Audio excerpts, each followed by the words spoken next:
জীবনযুদ্ধ। এই জীবনযুদ্ধ কথাটার বর্তমান যুগে খুব বাজার চল। কথাটা চালু করিয়াছেন পাশ্চাত্য প্রাণীতত্ত্ববিদ ডারউইন সাহেব। সংসারে টিকিয়া থাকিতে হইলে নাকি ধস্তাধস্তি করিতে হইবে, স্ট্রাঙ্গল ফর এক্সটেন্স, অর্থাৎ বাঁচিতে হইলে যুদ্ধ চাই। আর যুদ্ধে জিতবে কে? কে জিতবে? সার্ভেল অব দি ফিটেস্ট, যার শক্তি বেশি সেই। এখন ফিট ফিট যিনি, তিনিই টিকিবেন এই যুদ্ধে। এই ডারউইন দর্শনের উপর বর্তমান যুগের শিক্ষা, বিজ্ঞান, সমাজ ও রাষ্ট্র দাঁড়াইয়া আছে।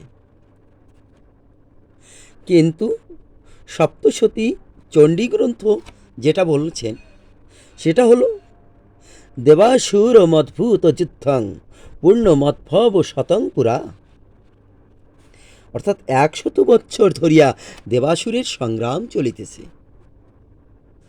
দেবাসুরের সংগ্রাম চলিতেছে 100 বৎসর। এখন এই 100 বৎসর, 100 বৎসরই হচ্ছে একটা মানুষের পূর্ণ আয়ুষ্কাল। এখন একটা মানুষের যদি পূর্ণ আয়ুষ্কাল হয়, তাহলে সংকেতে যেন বলিতেছেন মানুষ সারা জীবন ভরিয়া লড়াই চলিতেছে। মানুষের জীবনে সারা জীবন ভরিয়া লড়াই চলিতেছে। এখন দৈবী সম্পদ আর আসুরিক সম্পদের সংঘর্ষ মানুষের জীবন ভরিয়া লাগিয়াছে। এই যুদ্ধ কোন ক্ষেত্রে বিশেষ সীমাবদ্ধ নয়। এই যুদ্ধটা কোনো ক্ষেত্রে বিশেষ সীমাবদ্ধ নয়, সর্বত্রই সর্বব্যাপক সর্বগ্রাসী যুদ্ধ। যে পথে হাঁটিয়ে চলি সেও যুদ্ধ, আমরা যে পথে হাঁটিয়ে চলি সেও যুদ্ধ। কখনো চাপে পড়িয়ে মরি, সেটাও তো একটা ভয়। শ্বাস প্রশ্বাস যে প্রতিনিয়ত করি, এটাও একটা যুদ্ধ।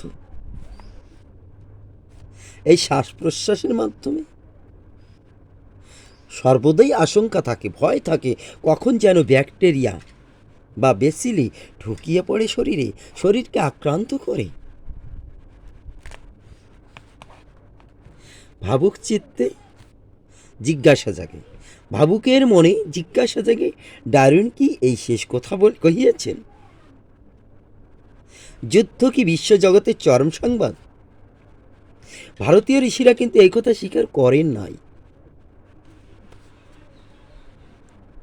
ভারতীয় ঋষিরা এই যুদ্ধের মধ্যে বসিয়া মন্ত্র পাঠ করিয়াছেন।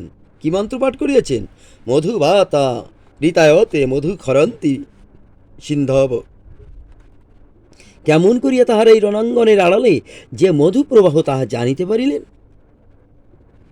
কোন দিব্য দৃষ্টি বলে তাহারা এই সর্বগ্রাসী যুদ্ধটাকে তুচ্ছ করিয়া মধুবত পার্থিব এবং রজ ধূলিকোণায় পর্যন্ত মধুমাধুরী দর্শন করিলেন। ইহাও এক আশ্চর্য খবর। ইহা ডারউইনকে তথা বর্তমান যুগকে চ্যালেঞ্জ ঘোষণা করে। তাহলে কি হলো? তাহলে দেখা যায় ওই চ্যালেঞ্জের মর্মোদ্ঘাটন করিতে হইলে, ওই চ্যালেঞ্জের মর্মোদ্ঘাটন করিতে হইলে জিজ্ঞাসা করিতে হইবে। কি জিজ্ঞাসা করিতে হইবে? যে যুদ্ধটা কিসের জন্য, আর যুদ্ধে কি, যুদ্ধের সার্থকতা কি? যুদ্ধই বা কি, আর যুদ্ধের সার্থকতাই বা কি? যদি যুদ্ধই যুদ্ধের শেষ কথা হইত, তাহা হইলে যুদ্ধোন্মত্ত জাতিরাও ওয়ার টু এন্ড ওয়ার, অর্থাৎ যুদ্ধকে জগৎ হইছি চির বিদায় দেওয়ার জন্য এই যুদ্ধ করিতেছি। কি বলিলেন? যুদ্ধকে জগৎ হইতে চির বিদায় দেবার জন্য আমরা এই যুদ্ধ করিতেছি। এই রব তুলিয়া যুদ্ধকে সমর্থন করেন কেন? যুদ্ধ করিবার জন্য যুদ্ধ করিতেছি, যুদ্ধ বন্ধ করিবার জন্য যুদ্ধ করিতেছি, এ কথা জগতের মানুষ শুনিতে চায় না। কোন যোদ্ধার মন ওই কথা মানিয়া যুদ্ধে যোগ দিতে রাজি হয় না। যুদ্ধের ফলে কোথাও শান্তি হইবে এমন আশা আকাঙ্ক্ষা যদি না থাকিত, তবে কেহই যুদ্ধ করিত না। যুদ্ধ জয়ে কোনো প্রিয়জন বা কোনো প্রিয় রাজ্য বা কোনো প্রিয় আদর্শবাদ জয়ী হইয়া নিষ্কণ্টকে নিরালা শান্তিপূর্ণ আনন্দময় অবস্থায় কুশলে দীর্ঘজীবী হইবে, এই মতো ধ্যান অন্তরের তলে না থাকিলে যুদ্ধরত ব্যক্তিরা বিমুখ হইয়া গৃহে পলায়ন করিত, যুদ্ধ অচল হইয়া পড়িত। সুতরাং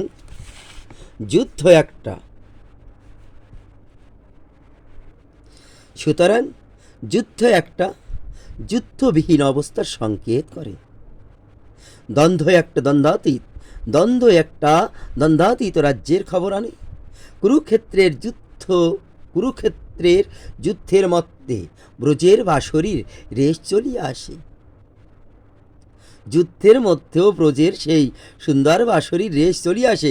গীতা ভাগবতে বার্তা বহিয়া আনে। কি বার্তা আনে? বার্তা আনে জীবন রক্ষার জন্য, পরিবারের গ্রাসাচ্ছাদনের জন্য একটা মানুষ 18 ঘন্টা খাটিতে পারে। একটা মানুষ সে 18 ঘন্টা কর্ম করিতে পারে কেবল একটি আশায়। কোন আশায়? বাকি সময়টুকু প্রিয়জন লইয়া সুখে কাটাইতে পারিব। এই যুদ্ধের পরে, কর্মের পরে বাকি সময়টুকু প্রিয়জন লইয়া আনন্দে সুখে শান্তিতে সময় কাটাইতে পারিব। আর এর বিনিময়ে যদি 24 ঘন্টাও খাটিতে হইত, কোথাও আনন্দ পাইবার একটু স্থান কাল না থাকিত, তাহা হইলে কেহই খাটিত না। যদি আনন্দ পাইবার আশা না থাকিত, আকাঙ্ক্ষা না থাকিত, তাহলে কেহই খাটিত না।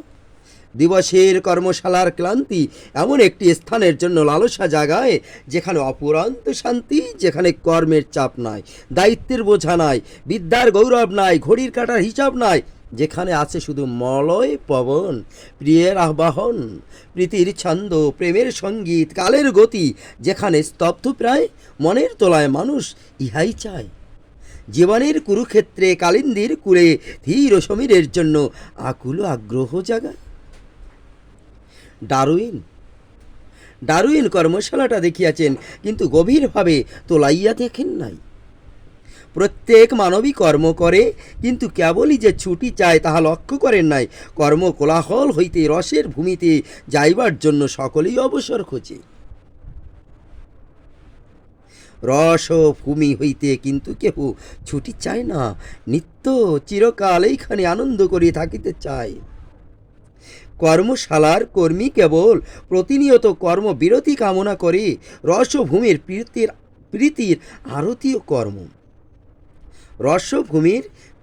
আরতীয় কর্ম, কিন্তু তাহাকে কেউ কার্য মনে করে না।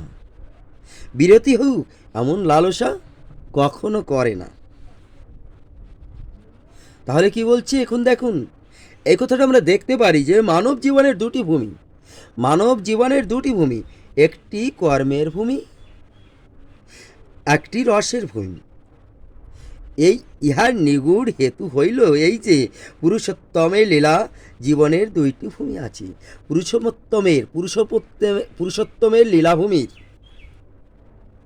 পুরুষোত্তমের লীলা জীবনের দুইটি ভূমি আছে, একটি কুরুক্ষেত্র, অপরটি বৃন্দাবন। একটি লীলাক্ষেত্র, অপরটি বৃন্দাবন। যারা কুরুক্ষেত্রকে বড় করিয়া দেখে তারাই বলে জীবনটা সংগ্রামময়। যারা দেখিয়াছেন কুরুক্ষেত্রকে তারা বলছে জীবনটা সংগ্রামময়। কেবল যুদ্ধ, ধস্তাধস্তি, ঠেলাঠেলি করিয়া বাঁচিতে হইবে। আর যারা বৃন্দাবনকে বড় করিয়া দেখেন, যারা জানেন রসভূমিতে সংগ্রামের সার্থকতা, তারা মধুবাতা হৃতায়তে মন্ত্রের আস্বাদক। তারা রস ব্রহ্ম, আনন্দ ব্রহ্মের সংবাদ প্রাণ ভরিয়া গান করেন। বিশ্ব মধুময় দেখেন। ডারউইন, স্পেন্সার ও তাদের দিব্য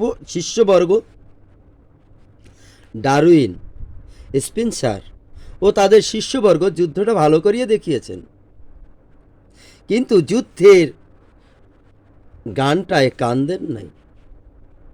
যুদ্ধের গান শুনিয়া আমাদিগকে শুনাইয়াছেন দ্বৈপায়ন বেদব্যাস। ডারউইন যুদ্ধের গান শুনান নাই, যুদ্ধের গান শুনাইলেন কে? বেদব্যাস। যুদ্ধের যে গানটি, এই গানটি গীতায় প্রকটিত। মামনুস্ময় যুদ্ধশ্চ, ইহাই কি বলছে? মামনুস্ময় যুদ্ধ চ, ইহাই গানের ধ্রুপদ। যুদ্ধ করো কিন্তু আমাকে স্মরণ করিতে করিতে, যুদ্ধ করো কিন্তু আমাকে স্মরণ করিতে করিতে। তাই বলছে, যুদ্ধবাদীরা যদি ওই গানটা শুনিত, তাহলে পৃথিবীর রূপ বদলাইয়া যাইত। গীতার গান শুনিতে শুনিতে ব্রজের বাসীর রেশ কানে আসিয়া প্রস্ফুটিত হইত। গীতার গান শুনিতে শুনতে ওই বৃন্দাবনের বাসী ঘরে বসিয়া শুনিতে পাইত, হৃদয়ে শান্তি আসিত, পরম শান্তি উপলব্ধি করিত।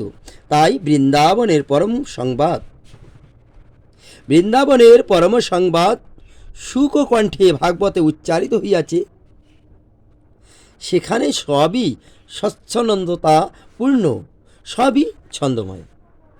কথা নাই, কোনো কথা নাই, কেবল গান গান গান, চলা নাই কেবল নিত্য।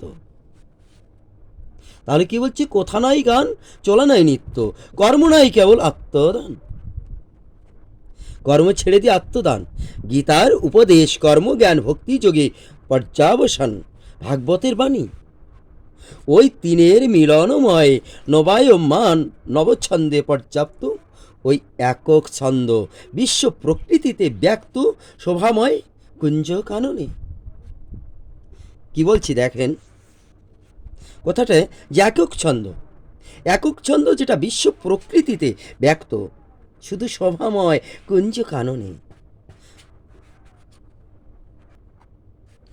জীবন যুদ্ধের সার্থকতা স্নেহের মিলনে, জীবন যুদ্ধের সার্থকতা স্নেহের মিলনে, জীবন যুদ্ধের সার্থকতা স্নেহের মিলনে।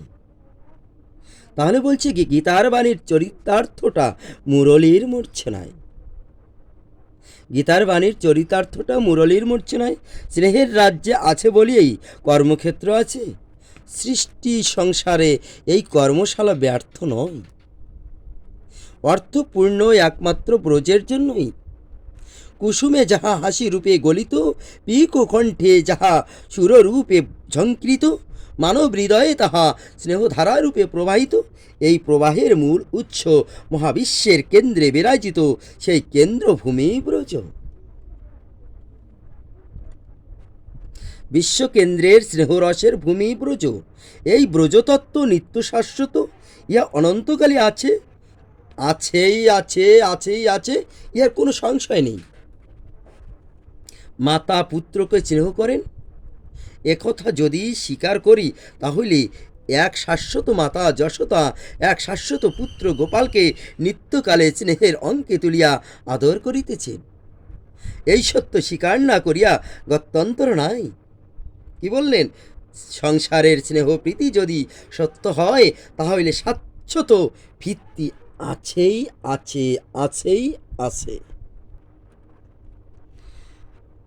এক শাশ্বত পুত্র গোপালকে নিত্যকাল স্নেহের অঙ্কে তুলিয়া আদর করিতেছেন, এই সত্য স্বীকার না করিয়া গত্যন্তর কোথাও নেই। সংসারের স্নেহ প্রীতি যদি সত্য হয়, তাহলে কি? তাহলে শাশ্বত ভিত্তি আছেই আছে। যদি কেহ বলেন সংসারের স্নেহ প্রীতি মিথ্যা,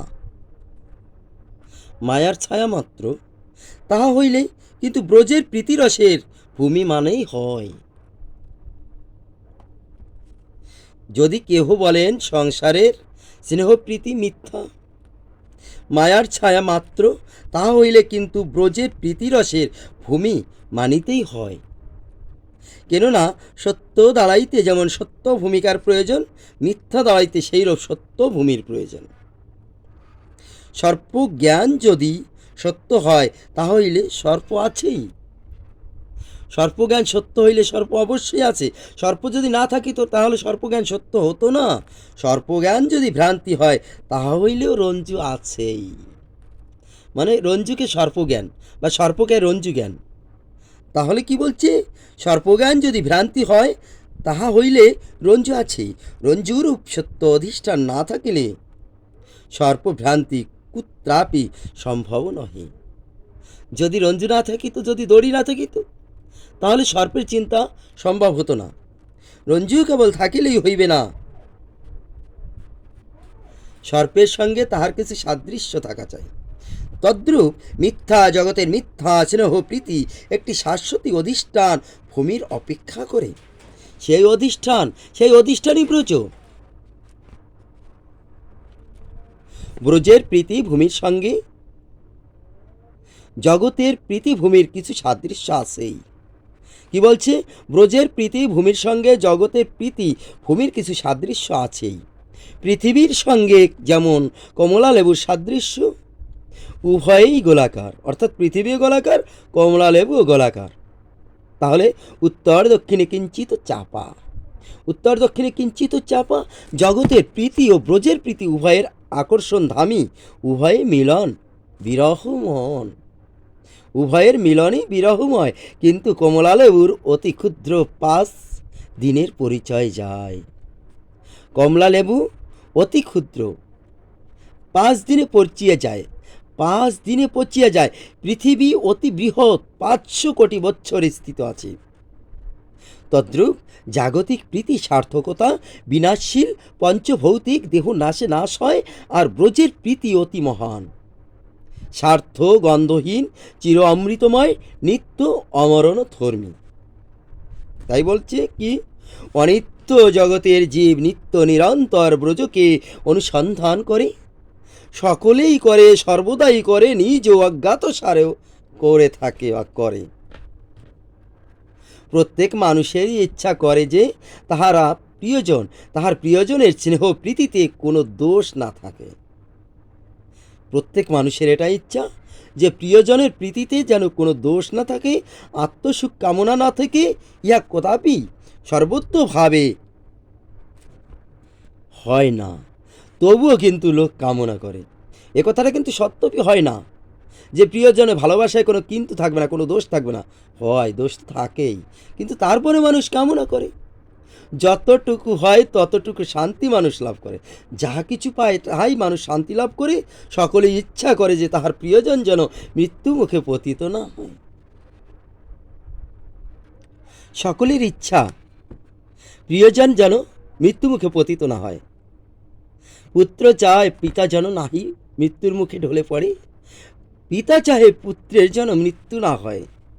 প্রিয়জন বাঁচিবে, প্রিয়জন বাঁচিবে না ভাবিতে প্রাণ কাঁদিয়ে ওঠে। প্রিয়জন বাঁচিয়া থাকিবে এই আশা সব সময়ে, কিন্তু মরিয়া যাইবে এই কথা যখন ভাবে তখন প্রাণ কাঁদিয়ে ওঠে। প্রিয়জন জরাবেধি, মৃত্যু মরমধর্মী না হইউক, অমর হইউক, অমৃতময় হইউক, ইহা সকলেই চায়। প্রত্যেক প্রিয়জন অমর হোক, অমৃতময় হইউক, এটা সবাই চায়। ইহা কখনো হয় না, তবু যতটুকু হয়, অর্থাৎ প্রিয়জন যত রোগহীন হইয়া দীর্ঘ জীবন লাভ করে ততই শান্তি লাভ করে। সবাই চায় যে প্রিয়জন যেন মারা না যায়, কিন্তু তারপরে এটা হয় না।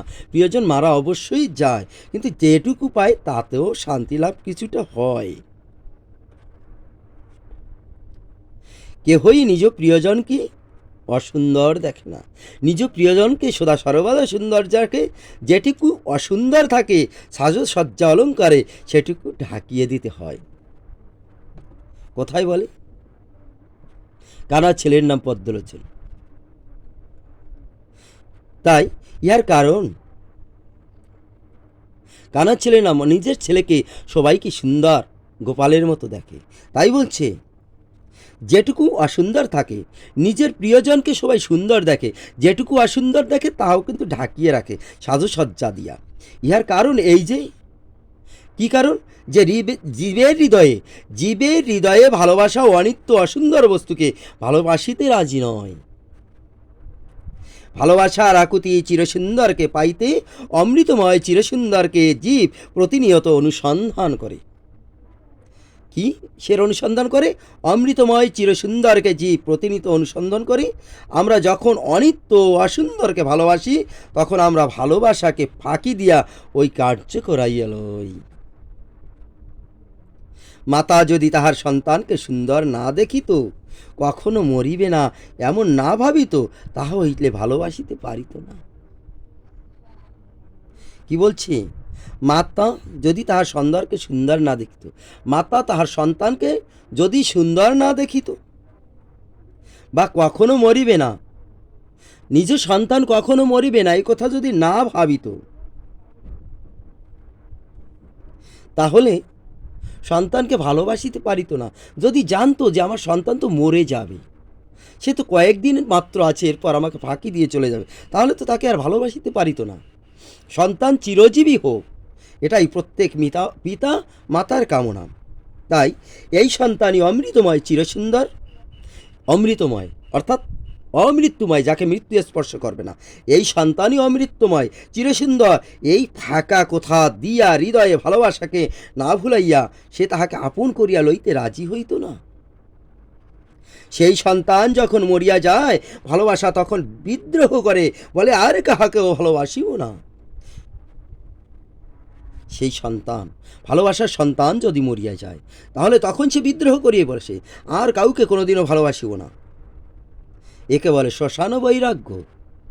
এই বৈরাগ্য স্থায়ী নয়, এই বৈরাগ্য স্থায়ী নয়। আমরা আবার ভালোবাসাকে ফাঁকি দিতে শুরু করি, ভালোবাসাকে আবার ফাঁকি দিতে শুরু করি।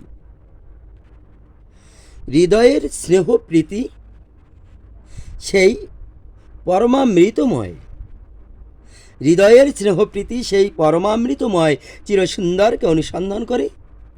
যতটুকু তার কাছে অগ্রসর হইতে পারে ততটুকু আনন্দ ভোগ করে, তাহা হইতে যতখানি দূরে সরিয়া যায় ততখানি বেদনার আঘাতে জর্জরিত হয়।